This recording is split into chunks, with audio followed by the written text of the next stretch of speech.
Tak habis-habis cerita pasal fungsi kemas. Abang tak faham apa benda yang korang nak fungsi kemas lah. Nak berganda-ganda tanpa guna duit sendiri, tanpa bayar apa simpan, apa benda tu?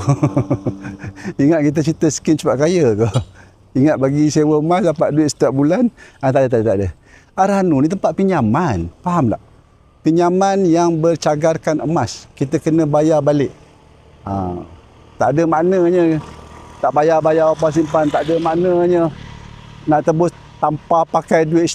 Macam-macam lah abang dapat, pelik lah. Aku terasa macam tak pernah abang cerita pula. Fahamkan dulu, gadai tebus. Kadang-kadang dia jadi macam konflik. Nanti abang cerita lepas ni. Apakah konflik? Dah masuk Hanu, dah akan jumpa geng-geng yang macam ini, nanti abang cerita. Okey, apa-apa pun kita kena faham dulu fungsi emas sebagai menjaga nilai.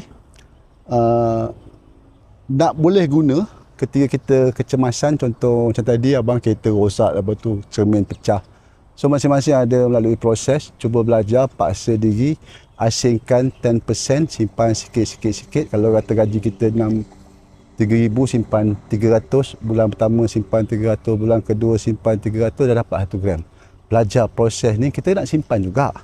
So bertahun-tahun kita simpan duit, gagal. Takkan kita nak ulang lagi proses kegagalan tadi. Mana kita akan ulang lagi, buat benda sama, kita gagal.